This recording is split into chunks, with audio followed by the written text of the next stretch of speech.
Muy buenas tardes, estamos comenzando un lunes, después de un fin de semana histórico, jornadas de elecciones que se vivieron afortunadamente sin ningún tipo de incidentes. Vamos a estar comentando en profundidad sus resultados, haciendo un análisis respecto a lo que ocurrió, en qué estamos y a dónde vamos. Le habla Bárbara Briceño en Polos Opuestos junto al diputado Diego Chalper. Estamos viendo qué pasa con la conexión del compañero, vamos a tener que empezar a decir ahora en el nuevo Chile, en el nuevo Chile.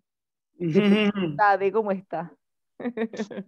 ¿Cómo está ahí? Y aquí estamos todavía analizando, masticando, mirando datos. Ha sido un día desde ayer bastante cansador, ¿no? Yo creo que todos Pero, estamos un poquito removidos con los resultados de ayer. bueno, justamente eso, estamos todos todavía tratando de interpretar, de entender qué es lo que pasó, dónde van a estar los puntos de acuerdo, si es que van a ver en la convención. Bueno, hay mucho que analizar, pero antes que todo, en una de esas por si llega Francisco, términos generales, ¿qué le pareció el proceso? Había A ver, incertidumbre, 2 días, nunca habíamos tenido votación en esas condiciones, se resguardaban los votos de la noche, había mucha gente que estaba preocupada, incluso mandaban alertas por redes sociales para que no votaran el sábado. Bueno, yo creo que lo primero, desde el punto de vista del proceso, yo creo que hay que estar súper conforme que Chile mantenga una tradición y un reconocimiento bastante transversal de que sus procesos electorales son limpios, transparentes, irrefutables. ¿Ah? Eso es algo que nos da mucha tranquilidad y que no es tan obvio. ¿Ah? Hay otros vecinos que no pueden decir lo mismo.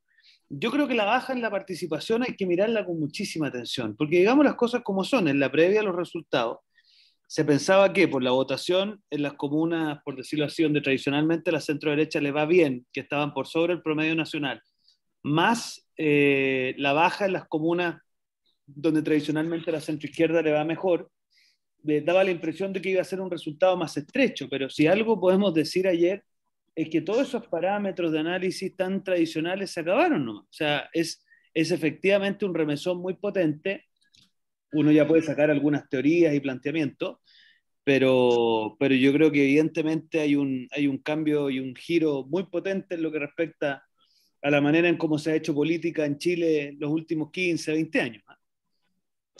bueno, dentro de esas primeras conclusiones, una de las cosas que prácticamente todos los analistas daban por hecho, un poco más fuerte, un poco menos fuerte, era que iban a llegar al tercio en el Mm. oficialismo, en la derecha, centro derecha. No llegaron al tercio, pasaron apenas el 20%. Mira, hoy día me llegó una información que todavía estoy procesando bien interesante, de que si uno pone en una misma baraja la abstención, ¿no es cierto?, más la gente que vota dispersamente, porque normalmente habían 8 listas, tú te puedes dar cuenta que el promedio con el que salió un constituyente, fíjate lo interesante, es de 3 a 4%. Eso a nivel nacional, obviamente. Hay comunas en las que algunos se disparan, pero eso te habla de una dispersión de votos tremenda, donde tú, con muy poquitas votos, o sea, siendo un personaje muy de nicho, lograbas llegar a la constituyente. Y fíjate que eso, que parecía bastante... Bueno, eso es un fenómeno bien potente porque uno decía antes de la elección, con este nivel de cantidad de listas, aparecía como que los bloques que llevaban más candidatos iban a ser más eficientes. Y la verdad es que ocurrió exactamente lo contrario. Usted, concentrándose en un nicho de votación, terminaba ganando. Y lo otro, yo creo que acá hay un castigo a los partidos políticos tradicionales. Yo estoy haciendo un análisis bien profundo de eso porque yo tengo la sensación de que aquí está la conclusión de una partitura o si tú quieres una sinfonía que se empezó a tocar en el segundo gobierno de la presidenta Bachelet, cuando ella hace propio el discurso del movimiento estudiantil junto con el diagnóstico de los autoflagelantes de la transición y por lo tanto empieza a resonar este discurso que los últimos 30 años han sido un fracaso, que Chile era un país desigual y abusivo, que sobre esa base aquellos que de alguna manera habían sido partícipes de esos últimos 30 años están en una posición como de culpa, y eso empieza a avanzar, la socialdemocracia y el socialismo chileno empieza a comprarse este discurso y por lo tanto empieza a confabular conjuntamente con él, la centro derecha, lejos de reformarse y reactivarse, también empieza a comprarse este discurso y empiezan a descolgarse algunos que también hablan de esta sintonía. Entonces, cuando eso se empieza a repetir majaderamente durante 5 años, en algún minuto explota. Y yo creo que cuando algunos en mi sector dicen que no hemos sabido leer a la ciudadanía, o sea, probablemente algo de eso hay, pero también hay otra cosa muy importante, que es que los textos de lectura, por decirlo así, los han impuesto ciertos sectores de la sociedad que se machacan en terreno, que están en las redes sociales, que están en los medios de comunicación y que han terminado por imponer una lectura de lo que ha sucedido en Chile que terminó siendo hegemónica. Y obviamente, cuando llega el minuto de votar, la gente termina votando por aquello que ha hecho propio. ¿Ah? Y yo creo que hay mucho de eso. O sea, el castigo desde el Partido por la Democracia, pasando por el PS hasta la UDI y RN, tiene que ver con que, de alguna manera, no hemos sido capaces de reivindicar un discurso alternativo a este discurso que los últimos 30 años todo fracasó y que Chile es un país abusador. Y te fijas, o sea, esa cuestión ya la lograron instalar y creo que no tenemos atajo. Tenemos que salir a enfrentarlo en terreno directamente y haciendo ver que la cosa no es tan sencilla, porque sin perjuicio que pueden haber algunas notas de sintonía con ese diagnóstico, si se despliega sin contrapeso, usted sabe lo que termina, y yo no creo que eso sea lo que los chilenos quieren. Ya supe de Francisco Vidal, esto, bueno, por supuesto, un día de colapso máximo, se va a conectar en los próximos minutos, y por mientras, para no seguir avanzando en el análisis en él y así no perdernos, quiero hacer unas recomendaciones a nuestros auditores, perdón la autorreferencia, pero es que creo que es súper bueno en este minuto para los que quieran meterse de lleno y entender bien. Ayer tuve una conversación buenísima, justo en la noche, cuando ya teníamos claro más o menos las líneas de los resultados, con Carlos Peña, con Lucía Santa Cruz y Leonidas Montes, director del CEP, y les quiero recomendar mucho que la puedan ver porque de alguna manera hicimos un doble clic en qué puede implicar esto, qué cambios a largo plazo, mediano plazo, etc. Y hoy día en la mañana conversé con 3 candidatos que ya ganaron y que tienen visiones muy distintas, van a ser parte de la convención. Por un lado, Agustín Esquella, que es una de las figuras que mucha gente está poniendo toda la fe en que pueda jugar un rol relevante dentro de la convención. Felipe Arboe, que es un representante típico de lo que fue la concertación, logró, no sin dificultad, entrar a la convención. Y por otro lado, Marcela Cubillo, de la UDI. Entonces, ahí hay como visiones súper distintas respecto a el mismo escenario y qué significa, a dónde van, cómo lo van a arreglar. Bueno, vamos a estar conversando. O sea, de hecho, les quiero dejar los links. Si quieren, escríbanme en mi Instagram o, bueno, Nemo los puede buscar también, pero no están destacados porque son muchos. En mi Instagram, @Bárbara Briceno K, lo puse en la historia, sino igual escríbanme y yo les puedo mandar los links, porque te aclara mucho la mente respecto a cómo se está viendo esto en los distintos sectores. Muy bien. Ahora, cuando hablamos de ganadores y perdedores, en general todos los analistas, ya, bueno, ya no sé si uno puede hablar de analistas, porque después de todo lo que se equivocaron, pero en general, cuando uno empieza a mirar el escenario, piensa grandes perdedores, los partidos clásicos, los clásicos en general, lo tradicional, a la casa. Y ahí está el oficialismo, la derecha, todo, y también está la centroizquierda. Ahí de la manito se van a jugar lejos. Y si somos fríos como pescado, yo te diría que la centroizquierda queda en mucha peor posición que nosotros, a nivel de constituyente, a nivel de municipio, a nivel de concejales. O sea, si yo estuviera hoy día en lo que llamamos la unidad constituyente, póngate ex nueva mayoría, sin el Partido Comunista, lo que sea, su situación es realmente muy complicada. La democracia cristiana prácticamente no tiene representación en la convención constituyente. Y eso obviamente de cara a lo que es la parlamentaria. Piensa tú que la bancada demócrata cristiana llegó a ser, si no la bancada más grande, de las más grandes, y hoy día está reducida a una expresión muy minoritaria, y todo vaticina que esto va a seguir así. Yo creo que el país ha tendido a polarizarse y por lo mismo los polos tienen buena votación. Ahí tienes tú a Teresa Marinovich, tienes tú, bueno, el caso de la Marcela, que si bien la Marcela tiene una postura más moderada que republicano, obviamente tiene una postura bastante nítida, ¿no es cierto?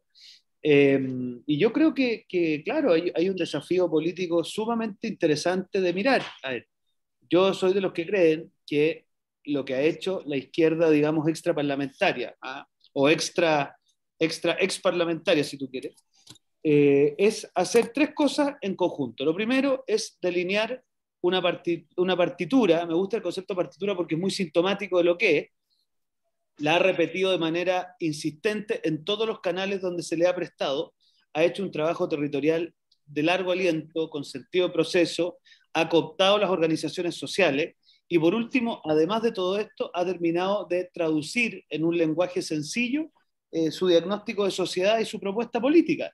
Nada de hecho hacemos en la centroderecha, nada. O sea, tú me dices, ¿cuál es la partitura de la centroderecha hoy día? Una mezcla entre administración y improvisación. ¿No? Después, ¿cuál es nuestro trabajo territorial? Salvo el esfuerzo espectacular que puedan hacer algunos alcaldes, muy poco. ¿Ah? Después, ¿cuál es nuestro ideario de cara al futuro? Y yo creo que en eso ya no tenemos atajo. Yo redacté un documento que estoy haciendo circular en algunos grupos para que le den una vuelta, que se llama Algunas notas para el futuro. Y bueno, creo que tiene que ver con que hagamos un diagnóstico crudo y seamos capaces de asumir la tarea titánica que tenemos, que es volver a desafiar a la centroizquierda. O sea, perdón, mejor dicho, a la izquierda y su diagnóstico en los lugares donde se está configurando bárbara la cultura del país. O sea, si no aprenden de esto, es que van hasta el cuello. Ahora, Claro. o sea, van a tener que aprender y hacer cosas concretas. Este mismo análisis están haciendo también en la centroizquierda, tal como mencionaba, en la DC.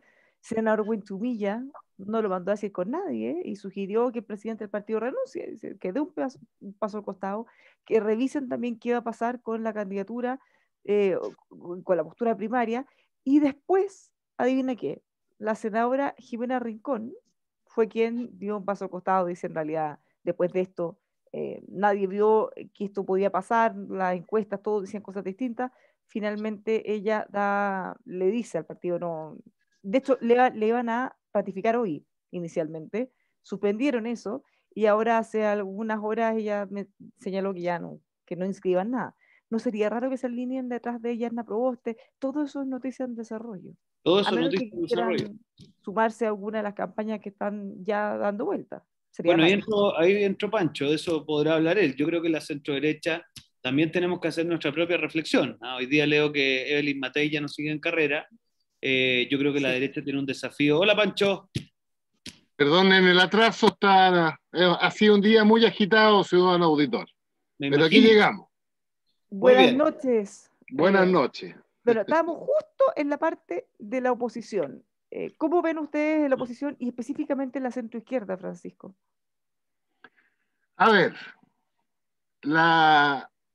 hay que, como diría un ciútico, leer bien lo de anoche. Mm, No sacar 4 conclusiones elecciones, apresuradas. pero hay una elección que es claramente la más relevante, que es la de convencionales.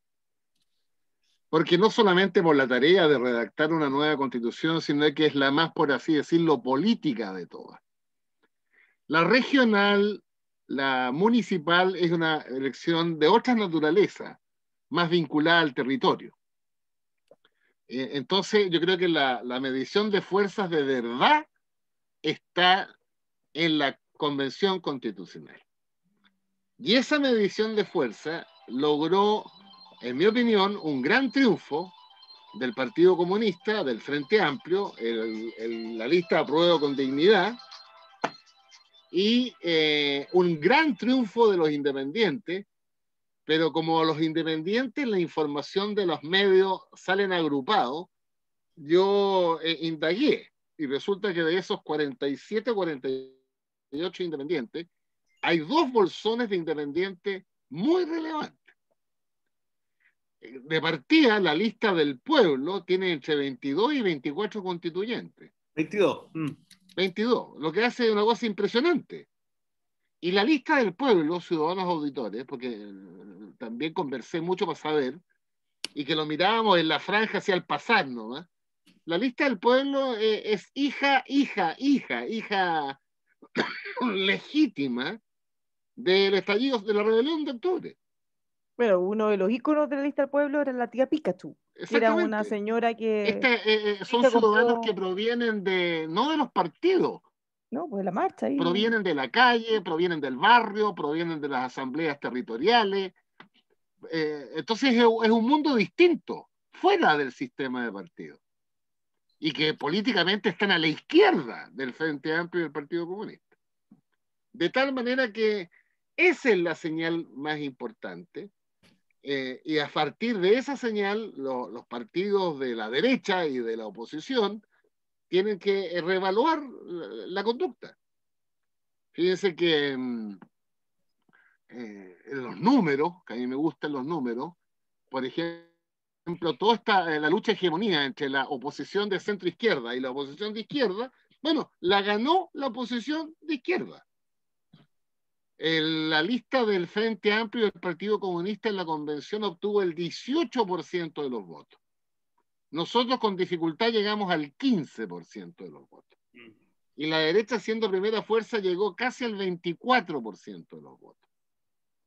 Entonces el cuadro cambió completamente.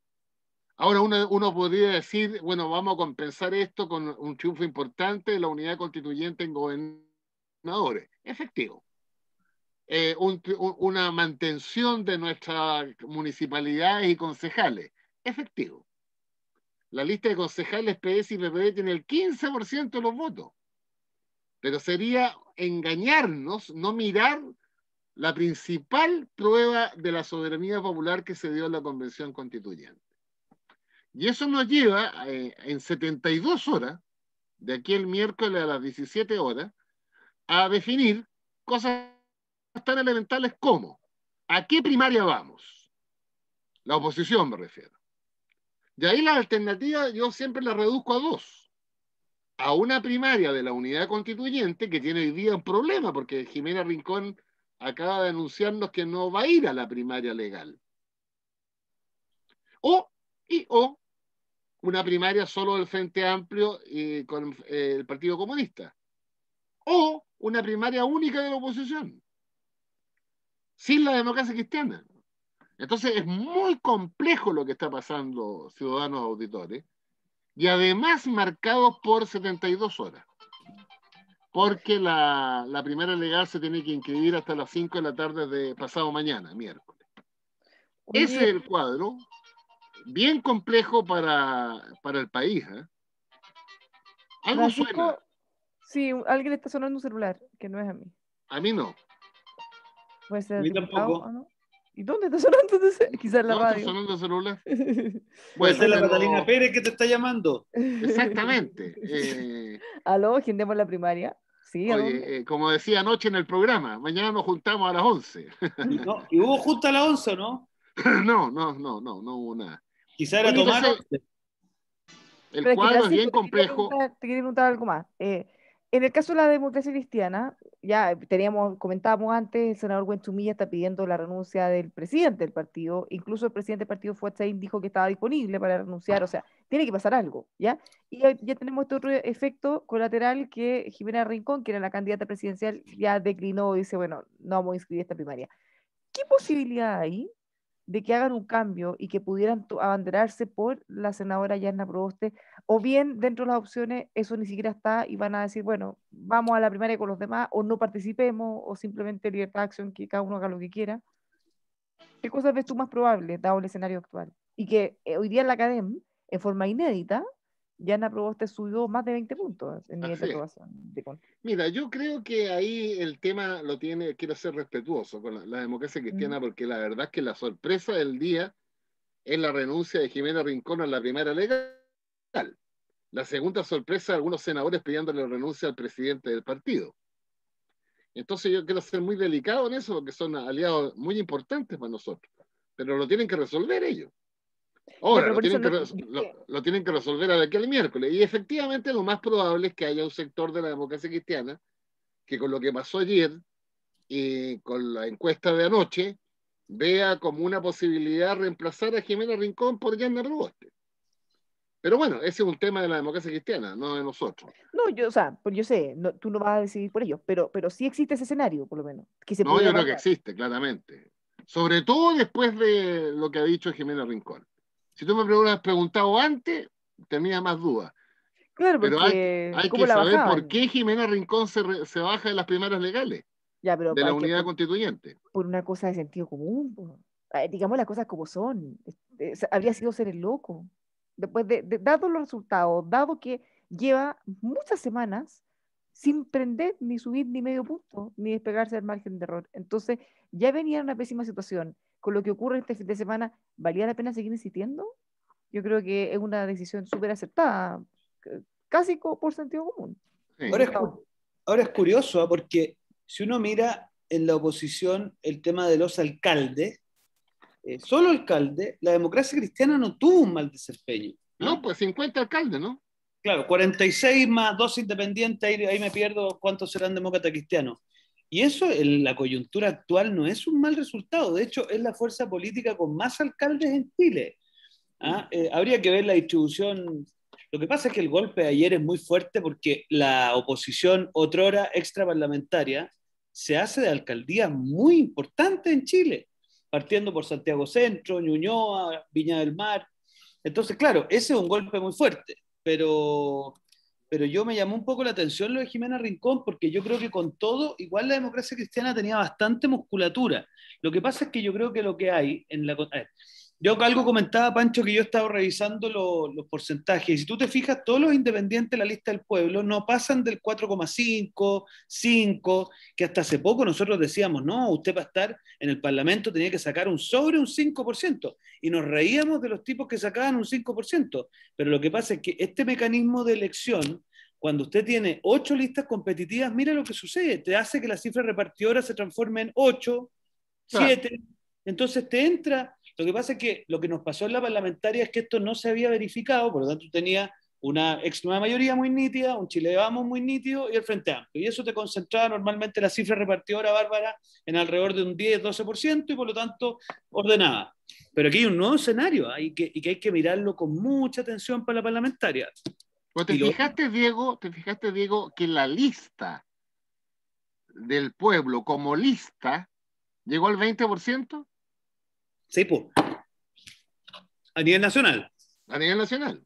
Claro. Entonces, eso es muy fuerte, ciudadano auditor. Sí. En una elección a 7, 8 listas, una tenga el 20%.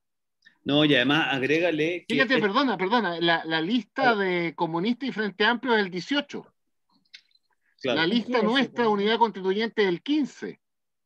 La lista de la derecha que es 23-9, 24. 24, sí. Es decir, la lista del pueblo es la segunda lista más votada en la Convención Constituyente. Ahora, si alguien cree que eso era previsible o que es tradicional, está completamente fuera de la realidad. Nadie lo vio venir. Yo te voy a mandar una torta que es bien interesante que me mandaron, donde te muestra cómo un distrito tiene en promedio un 58, 60% incluso de abstención. En el 40% restante, un nicho muy pequeño de gente votando por un constituyente lo saca.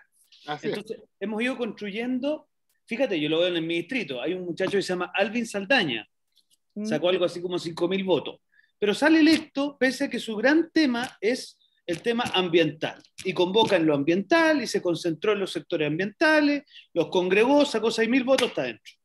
Y eso es lo que en nuestro mundo no supimos ver, por lo menos yo te digo en la centro derecha, yo creo que hay un problema muy complejo, que es que tanto ustedes como nosotros estamos absolutamente afuera de todas estas estructuras de poder informal que se han ido construyendo. Nosotros estamos out de ese mundo, y ese mundo va a agarrar cada vez más fuerza, porque ante la desconfianza de las estructuras normales de mediación, que digamos, partido, la gente está tendiendo a valorar las instancias, comillas, informales, mesas de trabajo, coordinadora, frentes, en fin, y en eso los partidos chilenos o nos ponemos a tono o vamos a ir cada vez peor. Bueno, vamos a irnos a la pausa y les voy a comentar de Tepillé. Los únicos que no los quieren son los delincuentes. Han frustrado más de 54.000 delitos, protegiendo hogares, empresas, familias, niños y ancianos. No sea usted la próxima víctima, protéjase con tepillé.cl. Ahora estos ambientes que cada vez están más difíciles, hay que ventilarlos, hace frío. Nunca tenemos que dejar de preocuparnos de tener ambientes libres de virus, de patógenos, de COVID.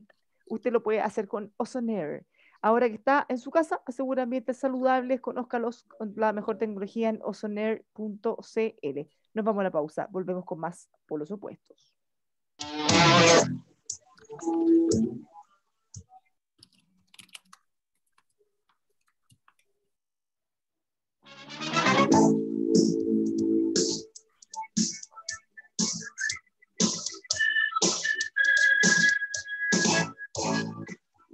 Ya estamos de vuelta, seguimos haciendo Polos Opuestos. Le habla Bárbara Briceño junto a Francisco Vidal, el diputado Diego Chalper.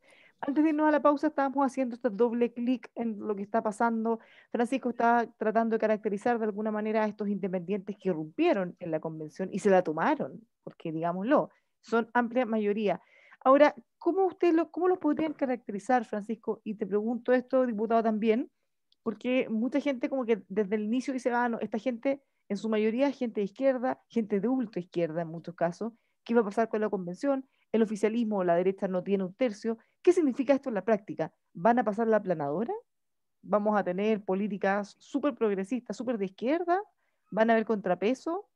Son dudas que está teniendo mucha gente en estos momentos. Ha sido un día Mira, yo intenso. tengo una experiencia bárbara el día viernes, ¿Mm? en que me invitaron a un Zoom con la gente de la lista del pueblo. Y me sorprendió el grado de convicción en el triunfo y el grado de bronca con todos nosotros. Y ellos asimilan la derecha a nosotros también. Pero lo que más me sorprendió era que se sentían seguros porque habían hecho un trabajo territorial intenso. Asambleas territoriales, movimientos sociales. Olvídate. A ver, sin querer con esto descalificar, pero la lista del pueblo, que en mi opinión es la lista triunfadora anoche, está ubicada a la izquierda del Frente Amplio y del Partido Comunista. Ahora, ¿qué significa eso si tú lo proyectas a la convención? Bueno, nadie tiene un tercio para bloquear, nadie. Entonces va a ser la construcción de los 2 tercios, dependiendo del tema, el que va a hegemonizar artículo por artículo. Pero Entonces, mira, perdona que te complemente, Pancho. Mira, yo estoy simplemente viendo algunos casos que son interesantes, porque aquí hay que hacer un doble clic y hay que hacer la pega. Pero ponte tú, en mi distrito salió electa una mujer que se llama Loreto Vallejos. Yo le he estado leyendo algunas entrevistas a ver, yo para mí una postura de extrema izquierda más allá del Frente Amplio, habiendo conocido a los dirigentes del Frente Amplio, más o menos la identifico.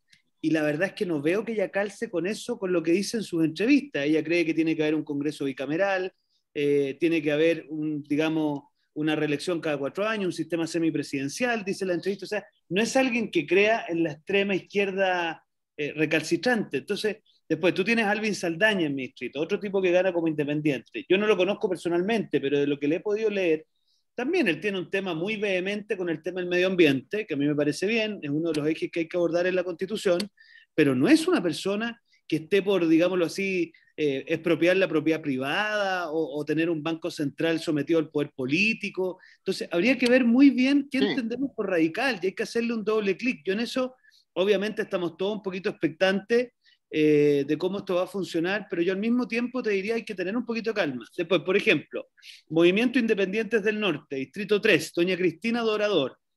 También le estaba haciendo algún seguimiento, simplemente por las entrevistas que da, y su tema es el derecho a la ciencia. Ella es una científica de alto impacto, digámoslo así, que sacó mucha votación por un impacto que tiene en el norte del país, y su tema es el derecho a la ciencia, y no está por abolir la propiedad privada ni por terminar la correlación de poderes del Estado. Entonces, yo creo que en esto tenemos que haber, yo obviamente, ayer mi sector político sufrió una derrota catastrófica en la constituyente, pero al mismo tiempo yo no metería a todos en el mismo saco tienes razón. porque además yo creo que Tienes razón. la lista del pueblo es una, por decirlo así, una gran plataforma donde posiblemente llegó gente perdón,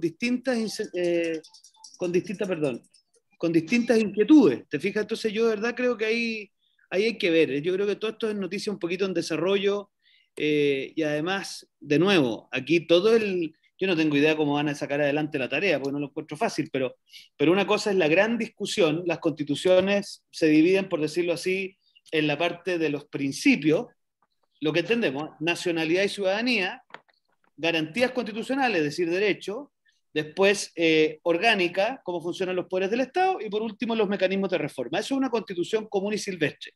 Y aquí, guste o no guste, los 155 van a tener que irse desgregando en distintos temas, posiblemente van a haber subcomisiones, entonces en garantía va a haber una subcomisión sobre el derecho a la salud, una subcomisión sobre el derecho a la educación, y ahí empieza toda una mecánica que igual te obliga a tender a la moderación, porque la misma composición de las comisiones va a tener Bueno, que tener a la vista que lo que si ahí sale redactado en la sala no alcanza los 2/3, que les vaya bien nomás. Po. Y yo mis cálculos preliminares, Pancho, preliminares, me dicen que la izquierda más radical, es decir, el Frente Amplio, el PC, en fin, alcanza 79 escaños. ¿No? Esto admito críticas porque obviamente no, pero sí preliminarmente. Y 79 escaños es el 51%, o sea, te falta bastante de Chile Vamos y de la nueva mayoría para alcanzar los 2/3. Y en la nueva mayoría a mí me parece que hay gente bastante sensata en general, y también en la izquierda más radical también hay gente dispuesta a tener diálogo. Yo en el RD hay algunos candidatos, no sé, pues la Giovanna Roa, que yo la conozco de Santiago Centro. De hecho, mira las cosas de la vida, estuvo en el centro de estudiantes con mi señora en diseño. Es una mujer que tiene un rollo feminista muy potente y está muy bien, pero no es alguien que crea en la llegada al poder popular y la abolición del Estado de Derecho. ¿Te fijas? Entonces, ojo con eso. Ya, no sí, me alargo más. No, es sí, que me gusta que se alarguen en esto, porque, a ver, ¿qué es lo que yo veo? Y lo comentamos en Buenas tardes, Mercado. Pareciera que hay como una ola de la gente que teme Chilezuela, y que acá se acabó todo, y que hay que irse del país, y que se van a comer las guaguas, y que va a quedar las cosas, y hay mucha gente que tiene ese miedo. Y por el otro lado, los que dicen, bueno, está perfecto, por fin, esto es lo que quiere el pueblo, y tenemos que avanzar en todas las cosas que siempre hemos querido, y ya nadie nos va a poder hacer un contrapeso. Entonces, ¿qué pasa con la gente que está al medio y mira estas dos posturas y dice, a ver, demos antecedentes, tratemos de poner paño frío, es tan grave la situación o no? ¿Qué tantos cambios, qué tantos contrapesos van a poder haber en esta convención? ¿Cómo lo hacemos para ir mitigando de alguna manera esa incertidumbre? Que la incertidumbre hace mal en el sentido de que no nos paralice, que no nos asuste. sí, tienes razón en eso, pero yo creo que al final, al final de los finales, me refiero a la constitución, va a ser una constitución como muchos pensábamos, una constitución completamente distinta a la vigente, y donde creo que la clave, donde se va a producir la convergencia, en el Estado social de derecho, garantizando ciertos derechos mínimos civilizatorios. Y yo creo que incluso en esa dimensión parte de la derecha va a estar, Porque de todas maneras, Ahora, porque es que ahí la pregunta clave, Pancho, porque yo ayer no tuve tiempo, porque esto también lo hablamos en la noche, es ¿qué entendís por eso? Porque yo creo que incluso en tu sector político, tú dices, ok, derecho a la educación, de acuerdo. Ponte predominio estatal, ya, ok. ¿Puede haber educación privada? Yo creo que hay gente en la izquierda más radical que te diría que no, porque en el fondo la educación privada genera brechas de segregación y todo un discurso que yo al menos no comparto. Y ahí vamos a tener la discusión. Ahora, ¿qué es lo que nos va a empezar a pasar? Que también va a ser un Chile distinto. Hoy día la constitución chilena delinea muchas discusiones políticas, ¿ah? Que yo creo que cuando tú no llegues a acuerdo, como no va a quedar en nada eso, va a abrirse más a la discusión coyuntural. Y yo hablando de mi sector político, me alegro, porque mi sector político está acostumbrado a cobijarse primero en el binominal y después en la Constitución. Entonces confío que ahora eso nos haga salir de nuestra comodidad y entender sí, que si tú no ganas en las universidades, en los centros de formación técnica, en fin, tú terminas por perder la batalla cultural. ¿Qué sacas que la Constitución diga algo si en la cultura ese algo ha sido completamente derrotado en los hechos? Entonces, yo al menos creo que me tengo una Constitución más chica, con menos artículos, posiblemente más acotada, y con, como dice Pancho, lineamientos más generales que después la política se va a encargar de pormenorizar. Bueno, ese es el eso, punto. eso, ahora, eso digamos, a ahora, mí no me... a ver, pensando en el ejemplo que da el diputado Stalper, en los bienes y servicios públicos privados, yo creo, que además que me voy a equivocar, pero dado lo que he podido conversar, lo que he podido ver con muchos candidatos a la convención, que tuve la suerte de conversar con más de 140 por ahí, ¿En eh, serio? sí, Mira, sí, porque hicimos muchos programas, mucho, mucho, mucho. Quizá un poquito menos porque una compañera hizo algunos otros programas. Pero yo no creo que esté en duda ahora, por lo menos por un corto plazo, que dejen de existir cosas privadas. Lo que sí va a dejar de existir es el mecanismo y la posibilidad de que uno elija o cómo está establecido ahora. ¿En qué sentido? Por ejemplo, en el caso de salud. probablemente van a impulsar a que ya no exista la posibilidad de elegir si uno quiere llevar el 7% a ISAPRE o FONASA. Ahí Van a tienes un hacer ejemplo. van a hacer que todo se vaya a FONASA y que el Ahí que tienes un muy buen ejemplo, tenga Bárbara. que pagar ¿qué va a pasar con la educación? Probablemente la educación privada va a seguir existiendo, Sí, pero claro. sin subsidios públicos. Cosa que el que quiera Cosa que eso ya pague. sucede, ¿ah? Eso ya sucede en Por gran eso, parte. pero va en la misma línea del otro. Entonces, más que anular la iniciativa privada, lo que van a buscar, o lo que muchos han dicho que van a buscar, es al final que toda la prioridad siempre se le dé a lo público y el que quiere y tenga plata, pague lo privado. Bueno, A y ahí diferencia de antes, que todos quizás podían tener un poco de acceso, dado que, no sé, pues, un 7% a algunas personas le alcanzaba para el ISAPRE. Ahora se le va a todo FONASA y si quieren salud privada van a tener que pagarla todo por el lado. Ahora, yo Pero creo que... Pero míralo, dale. perdón, Diego, solamente para explicar bien. Programáticamente eso la oposición lo tiene, pero completamente claro. La idea es construir un sistema de salud público de alta calidad que le dé garantía incluso a los que están en la ISAPRE, hoy día me incluyo, pero que ese servicio de alta calidad pública, el modelo británico, donde la salud es pública y donde Boris Johnson, cuando se enfermó de COVID, partió en un hospital público, no partió en la clínica Las Condes, y salió aplaudiendo el servicio. Eso es lo que hay que hacer. Ahora, si alguien, además, quiere tener un seguro privado en una clínica privada, con todo el derecho, pero asegurarle al 80% que está en FONASA y algún porcentaje de que se van a trasladar de ISAPRE a FONASA, una salud pública humana. Sí, yo creo que ahí el tema de la gente es que todos quisiéramos que fuera así y que todos pudiéramos ir a cualquier hospital que esté cerca y que no haya una lista de espera, no haya que esperar. La calidad en Exacto. general es bien, o sea, para ser justo, la calidad en nuestro sistema público de salud es buenísima. Los temas están más que nada en los temas de espera, en el fondo. Una Por persona eso que te se digo. opera en un hospital, sea cual sea, va a tener una excelente calidad, No, incluso los incluso mismos ahí, ¿qué más? médicos de las clínicas. Pero el tema es que, ¿qué van a hacer primero? ¿Van a primero suprimir esta posibilidad de que la gente tenga ISAPRE o van a mejorar el sistema? Bueno, es Porque que al mira, final, ahí me ahí está el agrego yo problema. un dato. Ahí agrego yo un dato. Mira, yo no alcancé a decirlo ayer en Estado Nacional, pero Pancho hablaba del tema de la gradualidad. Yo creo que ahí, o sea, yo creo que esto que acaba de decir Pancho, matices más, matices menos, yo lo comparto, ¿ah? Que avancemos en un seguro único de salud, donde efectivamente haya una amplia gama de patologías cubiertas y usted pueda privadamente contraer seguros complementarios. Eso es el modelo alemán, efectivamente el británico también. Ahora, hacer eso no es una improvisación, o sea, no es que nosotros por decreto de un minuto a otro decimos, No, ¿sabes? pues a Entonces, poco. ahí viene la pega nuestra digo, de las fuerzas que somos más, primero que nos ha tocado, comillas, gobernar, y por lo tanto entendemos la dificultad de estas cosas. En el caso de Pancho entiendo que te tocó la implementación del plan auge, por lo Claro. tanto, ahí está la realidad, pues, la cruda realidad. Y por lo tanto hay un tema de gradualidad, hay un tema de sustentabilidad financiera, o sea, la Constitución, y esto le pasó a España, no puede transformarse en algo que al final implique una explosión de gasto público que el mismo Estado español no fue capaz de cubrir. Y lo otro es el tema del rol de los privados, que hay que acotarlo muy bien, porque yo creo que hay un segmento, afortunadamente yo creo que todavía minoritario, que no quiere que haya salud privada, porque entiende que eso promueve la segregación y bla, bla, bla. Yo creo que esa cuestión es un error, ¿ah? Porque no, en ni un país del mundo razonable tú no le permites a alguien tener la posibilidad de atenderse privadamente, pero efectivamente hay una provisión predominante de la salud por parte del Estado. Y yo creo que eso es tremendamente razonable discutirlo, ¿ah? Así que ahí vamos a estar bastante cerca. Lo que sí, Pancho, no generemos, eso sí, y ahí la pega que tenemos los sectores. Por eso, si al final la centro derecha y la centro izquierda moderada, si actuamos bien, podemos ir logrando que esta cosa no se nos desbande, porque el problema sería que, por ejemplo, en la Constitución existiera un derecho a la salud reclamable judicialmente y que el día de mañana una señora amiga nuestra vaya a atenderse el oculista al CEFAM, no hay oculista, demanda al Estado y el juez ¿qué va a hacer? Le va a acoger la demanda, va a obligar al Estado a proveerle oculista y cuando hay 2.000 personas en ese mismo Estado, el Estado se da la punta del cerro. Eso es Grecia, eso es España, eso es Portugal y ahí tenéis que moderar, pues esta es la Pero pega. bueno, es Pero, impresionante con todo lo que conversamos día a día nosotros, que por lo menos el viernes que estuvimos juntos era completamente impredecible lo que ocurrió anoche.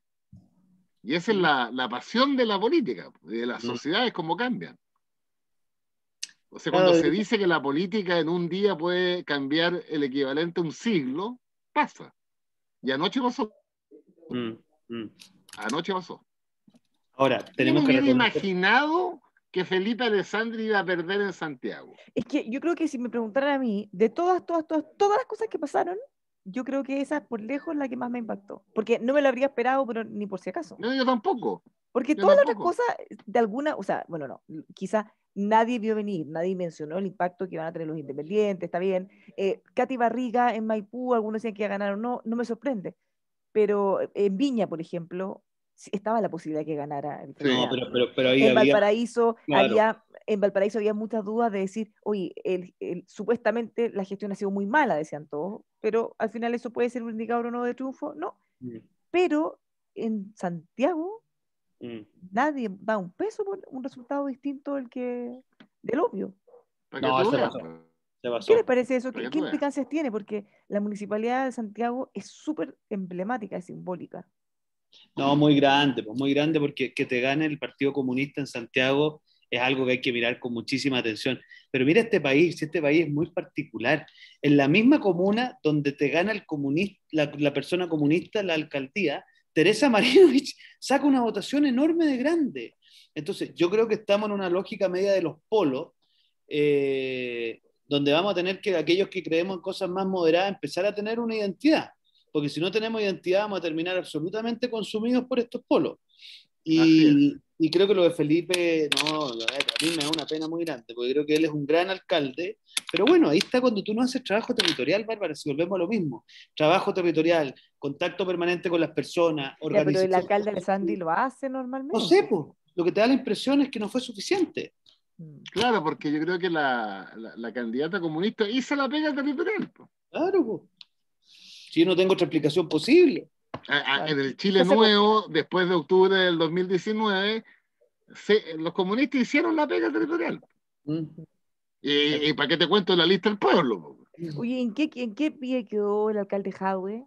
El diputado Boric, que ojo ya juntó la firma. Sí, juntó la firma. Lo que es una buena noticia. ¿Eh? Sí, qué bueno. Yo esperaba que voy a juntar la firma porque levanta una alternativa distinta en el Frente Amplio. Si es que hubiera una primaria solo de ellos, entonces irían a la primaria 3, o eventualmente 4, no sé la situación del diputado Mulet. Bueno, ¿Quiénes son vamos los a tres, tener que Marcelo dejar. Díaz, el tercero? Sí, Marcelo Díaz. Vamos a tener que dejar Marcelo esta Díaz. conversación hasta aquí porque se nos acabó el tiempo. Pero la Ya, buena noticia es que volvemos mañana a la misma hora, junto a Texpro, líderes en tratamientos de agua presentes en la industria nacional, desde el agro hasta la minería, con un tremendo equipo de profesionales y la tecnología necesaria para su proceso. Alianza a largo plazo con Texpro, más que un producto, una solución. Los pueden encontrar en texpro.cl. Llámenos también al 223849000. Nos vamos, todos invitados mañana. Francisco, diputado, que tengan una muy buena tarde. muchachos, les insisto en mi explicación de hoy día, pero mañana estaremos 5 para las 5 conectados. Sí, pues, y vamos a seguir dándole esta vuelta de tuerca, vamos a tener novedades de la UDI, qué pasa con el candidato. Esta semana va a ser muy Pero si intensa. el jueves tiene que estar la foto completa. Pues Sí. eso, no se diga más. Hay Ya, pocos días para el revelado. hasta Chao. mañana. Chao, Chao, que chao, que esté esté bien. muy bien.